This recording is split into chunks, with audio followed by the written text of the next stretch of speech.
Hello, everyone, and welcome back to the Thrive Careers podcast, your space for career clarity, confidence, and bold career moves. I'm your host, Olajumoke Fatuki. And guess what? I'm so excited about today's edition because we've just been named the best careers podcaster last week by the Women Podcasters Network. And I'm honestly so honored. So whether you've been with me from day one that I started this show or you're tuning in for the first time, thank you for joining me. Your support means the world.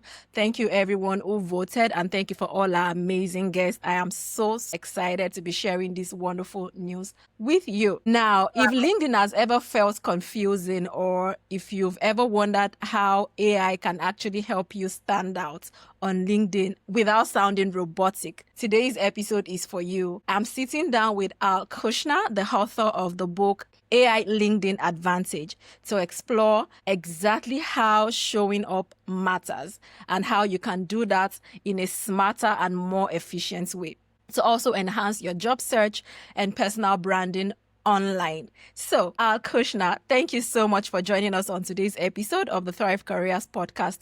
Welcome to the show. Thank you, Ola. Thanks for the opportunity. Thank you. We're so excited to have you. And there's just one burning question in my heart for us to start with today. And, let me just say this. I've been enjoying listening to the book since I got my hands on it. I haven't been able to put it down. And I'm just so excited about how much possibilities we can explore on this show today. And a lot of questions that people have been asking me about LinkedIn and how that can get started. But before we get into the how-tos, first and foremost, I want to know what inspired you to write the book, The AI LinkedIn Advantage, and what's one key takeaway that you hope readers would gain from reading this book? What inspired me is that I was looking in the marketplace to see if there were books that were both AI and LinkedIn, and for some reason I didn't find anything. So I said, well, why not make a book that does both? And that's something was really important because I have a lot of people who I work with, clients of mine, who need help in the areas of developing their profile, optimizing in a way that looks professional. And I felt this book could lend itself to a lot of people as a resource. That's amazing. Thank you so much. And I love what you said there. You found out that there was a gap and you created something to fill up that gap. And that's why we're having this conversation today. The book impacting millions of people around the world. Thank you so much. We're excited to have that on this show today. So now let's get into the meat of the conversation. For me personally, before now, LinkedIn has always felt very overwhelming. A lot of people would rather show up on Instagram, places where they can be themselves, but showing up on LinkedIn comes with a lot of guts. And that's what I hear people say. And I just want you to demystify that concept for us today, that how can people show up on LinkedIn without feeling overwhelmed or feeling like they need to sound perfect or show up in a perfect way? Thank you. I don't think it's about being perfect, but I think before you do any type of outreach, you really need to focus on optimizing a profile, because that's going to make a difference, because you don't get a second chance to make a first impression. And if it doesn't really look up to par, then you really need to examine it in ways that you can make yourself look professional and have a profile that's not just a resume, but more of a value to whoever you're connecting with. So that's just for starters. Amazing. I remember how long it used to take to write a single LinkedIn summary, and I'm still unsure how long it takes now, but I know that there are now a lot of AI tools everywhere. There are tons of AI tools everywhere, that people can use and make this platform feel less intimidating. So how is AI transforming the way professionals approach personal branding on LinkedIn? Well, I think definitely it's definitely a time saver, because it allows you to take information that you give it and it can actually help enhance it. So it looks and feels, very much like a profile that is robust and really commands attention. So when I looked at different types of ways to improve information, I usually use services like ChatGPT and ask for certain keywords to help enhance the header on the profile. And that certainly was a good starting point, because it really helped to define, what I represent. So if someone is looking for something like, let's say, SEO optimization or other things, they can include that in the profile header. You can do up to 50, I believe. So that was something that was really important to know that I have access to resources that can help me do that, and you're not alone. Amazing. A follow-up question. You spoke about something that I think is very critical, and I just wanted you to expand on it a bit. SEO. How do people really leverage SEO to build their presence online? How does that work? Well, I mean, I know when it comes to LinkedIn, and that's where my focus is at, is to boost your presence, is to create content that people want to read. So if you are developing a newsletter, for example, on LinkedIn, and you get followers, well, whenever you post on there, they'll be notified that your information is available. And that certainly will help to develop you as a thought leader. That's really what you want to become. So educate people, give more than you receive. This is just some things that off the top work quite well when it comes to LinkedIn. Beautiful, beautiful. So, can you share a story of someone who's used some of those tools that, especially the ones you shared in your book, to land a role or to elevate their presence on LinkedIn in a meaningful? Well, I've had clients who really didn't understand how important to have a profile that looks well. They just really kind of took it for granted. And I helped them to, find a professional headshot photographer to take a picture, what they look like, help to enhance their background image. These things made a difference. Create and start a newsletter. I myself have up to 5 newsletters, depending on different niches, and it works out quite well. And I always have every week new followers. So for me, it's just something that a lot of clients resonated well. They want to become thought leaders. They want to dominate the competition. So they took the resources in my book and they've seen tremendous results, from 110% increased followers to engagements that were really, they couldn't even believe that would be helpful. Engage with an influencer on LinkedIn and have the followers follow you because of that engagement. I mean, they couldn't think about it because they didn't know what to say. With AI technology, they had access to things that would be resulting in something possibly going viral. So that was made a difference for a lot of my clients. Amazing. I love it. And a specific keyword you use if you want to dominate competition. And I think that's really strategic. All right. So, what first steps should someone take to build a standout LinkedIn profile using some of those AI tools we've spoken about on this show today? Well, to make a standout, I would say focus in on certain keywords that you can, give, let's say, ChatGPT that you want to stress. I think you can do up to 50 or 60 keywords in your headline. Mm-hmm. So you want to be able to maximize on that. That's very important to note. I would say other things that are important is any type of attributes that you can share. Like if you've done volunteer work, it's looked very favorably on a lot of people on LinkedIn.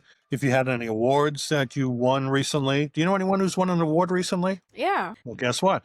Now is an opportunity to showcase that on LinkedIn because there's a feature where you can indicate, an award that you received. So Mm-hmm. that is a good thing. And people love that because it's a third party endorsement, which really makes it a difference. In addition to volunteer work, your skills that you can do up to 100 skills and have that as part of your profile. But also, most important is recommendations. Getting recommendations on LinkedIn really makes a difference because it's, again, another form of third party endorsements. It's still letting people know that other people use your services and are happy with it. And that's something that really makes your profile stand out above the rest. I love that. Thank you so much. So, as we proceed today, I know that a lot of people really want to use LinkedIn, but they are using it in the wrong way. And that's one of the things that we are here to address today. So, what LinkedIn mistakes do you see people making and that really holds them back from achieving their goals? Well, besides not having a profile optimized, as soon as they do an outreach, the first thing they want to do is pitch slap.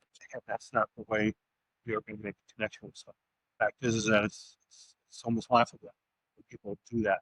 And as soon as somebody does that to me, I disconnect them. Because they just simply are showing me that they really just don't care about what they're putting efforts in, what the connection. To be accepted by someone is gaining their trust in that individual. And by doing something like that, it's not only rude. I mean, just imagine if you were at an event that was meeting with networking people, and people are just approaching you, not saying their name, whatever. They're saying what they can sell you. I mean, that's really absurd, but they still do it. And that's something that is not looked upon favorably when you are making connections with someone. So, want to tone it down. You want to just say, thanks for connecting, and anything I can do to help you, I'm happy to do that. Just make it simple. And that really is going to make quality connections. And down the road, I would say that posting, whenever that individual posts on LinkedIn, is to comment on a post that they've done recently. Because most of the time when people do post, they usually don't get many people following it at all. But if you're all of a sudden, deciding to post what they've done, well, all of a sudden you're getting their attention, because all of a sudden your post is something that will get noticed, and they may decide to find out what other things you can offer them to help. So just off the bat, I'd share that. Beautiful. And I think you touched on my next question, which is how can professionals use LinkedIn to build real relationships and not just collecting connection requests everywhere, but building real valuable relationship that can really translate. And I think you already answered that by just keeping it simple and going outside of your way to comment on their posts and just making yourself visible to them, within their net. So if someone has been inactive on LinkedIn for months, and I hear this question so many times, how can they re-enter without feeling awkward? How can they get back on LinkedIn without feeling awkward? Well, I would say that, that's a great opportunity to really focus on optimizing your profile. Add things that you haven't done in those months. Maybe you've changed jobs, you got an award, or you were, recognized for some type of other achievement. That's an opportunity. If you have existing followers and such, I would say to post something that may be of value for someone. Most of the time I've seen 90% of the posts are self-serving.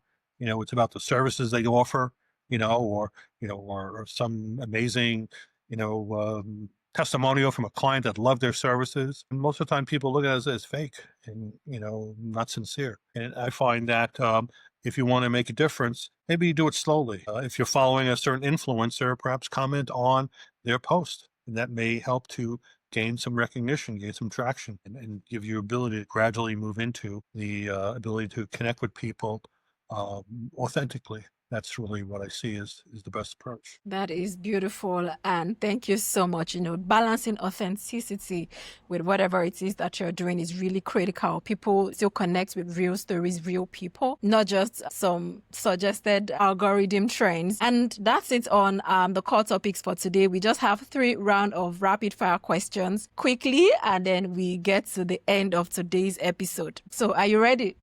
Yeah, sure. Why not? Beautiful. So what's one LinkedIn feature people totally overlook that you would like to speak about? Invest in the premium versions of LinkedIn, like Sales Navigator. Great tool, and you can find out people who are active on LinkedIn or who's checked out your profile. And I think it makes a difference if you're making connections, because people want to know who's looking at you, and maybe there's an opportunity to do business with someone who you never thought would consider. Beautiful. Thank you. So what's your current favorite AI or productivity tool? I love Grammarly. It's a great tool. It really helps you to improve your grammar, really focuses on sentence structure, and looks for the mistakes and typos that nobody has time to look for. And that's an impactful one. All right. So what's one career lesson that stuck with you and you wish more people knew about? For a lesson would be that always update your profile, be current, and be able to give an impression, whoever looks at your profile, that you are coming across as a professional and someone that is that they can use as a resource, whether they're information in your articles that you've written or videos that you posted. Be giving than taking. All right. So that brings us to your final words for all our listeners today. In passing, what would you say to everyone who has tuned into today's episode? What I would say is that if you need help in learning about LinkedIn and you're afraid to reach out, start with resources that are available to you, like my book. You can go to my website, linkvantage.com. I have free ebooks on how to optimize your profile. So take advantage of this information and use it to help improve and make your experience on LinkedIn worthwhile. Fantastic. All right. So I know that a lot of people would also want to connect with you. You mentioned a few, but if you just want to take 1 minute to just tell people how they can reach you on LinkedIn across different online platforms, how can they find you and get access to some of the resources you've spoken about? Well, my website, linkvantage.com, is one resource. You can also go to my LinkedIn profile and you can find my name and reach out and connect. These are just ways to do that. My book will be available July 4th for both the soft cover and audio book version. So you can find it on Spotify and Audible. Just off the top would be a good starting point. Fantastic. Thank you so much, Al, for joining me on today's conversation. It's been so rich and practical and just what our listeners needed at this very point. And if this episode got your wheels turning and you're ready to take control of your career story online, particularly on LinkedIn, I've got something to also help you in addition to all that Al has also presented today. So you can download my free Career Clarity Playbook. It's packed with simple steps to help you get clear, confident, and career ready. So thank you so much for joining us on today's episode. And until we come your way again next time, keep thriving.